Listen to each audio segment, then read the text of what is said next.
Bismillahirrahmanirrahim. Assalamualaikum warahmatullahi wabarakatuh. Perkenalkan, nama saya Fitri Yohaini dari Prodi Pendidikan Bahasa dan Sastra Daerah semester 5 STKIP Muhammadiyah Kuningan.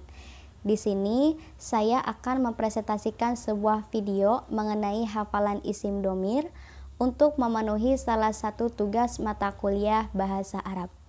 Disimak baik-baik ya.